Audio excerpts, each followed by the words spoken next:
若是一个皇上离不开宰相，那这个皇上就是阿斗。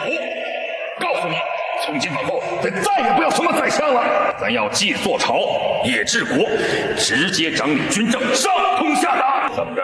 你觉得咱没这本事？面对朱元璋近在眼前的强势施压，吕昶被吓得尿不湿都尿湿了。可即便如此，他还是硬着头皮开口谏言：皇上确实有掌控全局的本事，但后继之君未必能有同等的能力。胡惟庸虽然犯下谋逆大罪，但传承千年的宰相制度本身并没有过错。若是之后大明来个喜欢修仙的君主，整个朝廷的政务该如何正常运转？吕昶恳请朱元璋能继续沿用宰相制度来遏制这类情况发生。你这个老混账，你敢辱没咱的后世之君吗？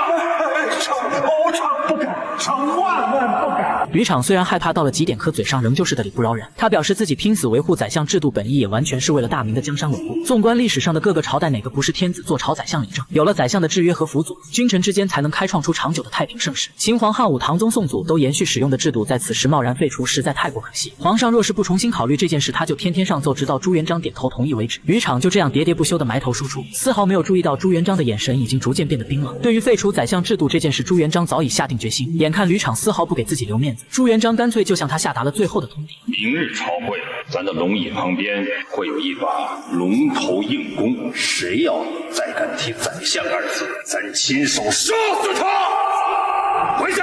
没想到在反对废除宰相制度这件事上，吕昶铁了心要和老朱一较高下。面对朱元璋明晃晃的死亡威胁，吕昶非但没有半分退缩，甚至还扬言就算是死他也要斗争到底。第二天的朝会上，朱元璋早早来到奉天殿，还特意在身旁放了一把龙头硬弓。满朝文武见状，全都乖巧地站在殿门口，迟迟没人敢抬脚进门，唯独吕昶硬着个头皮，没有丝毫顾忌。他刚一踏进殿内，就直接跪了下来，和老朱展开了第二轮的正面交锋。跪下。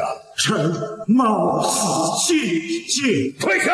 不得不说，吕昶虽是手无缚鸡之力的文臣，但性情还真是格外刚烈。两头认死理的倔驴，谁也不肯先服软。眼看吕昶已经开启了自己的进谏攻势，朱元璋也丝毫没有示弱。他抬手弯弓搭箭，当即就射出了第一箭，箭矢从吕昶的腰间擦边飞了过去。朱元璋本想以此震慑住吕昶，没想到对方却是半分都不心虚，双腿稳稳地持续向前挪动，口中进谏的声音更是在奉天殿内不断回荡。见此一幕的朱元璋算是彻底被激怒了，第二发箭矢直接命中了吕昶的左腿，一股钻心的疼痛瞬间贯彻全身，将他疼得整张脸都变了形。可即便如此，吕昶仍旧是不肯罢休，他当即就咬紧牙关，把插在大腿上的箭矢硬生生拔了出来。一旁目睹全过程的朱标心都提到了嗓子眼，眼看老朱即将再次弯弓搭箭，于心不忍的朱标立马就跪了下来，试图介入这场对峙，从中调和。父皇，吕昶，快退呀！父皇，求你了，父皇！随着调和失败，第三发箭矢再一次命中了吕昶的右腿，然而这却仍旧没能改变吕昶拼死进谏的决心。双腿都受了重伤，他就改用双手匍匐前行，就算是爬他也要把手里的折子递到朱元璋的石案之上。面对如此铁骨铮铮的老臣，朱元璋终究是没能狠下心痛下杀手。吕昶虽然反对他废除丞相制度，但所作所为完全出于公心，还罪不至死。送太医院。皇上，皇上，臣还要进谏呐！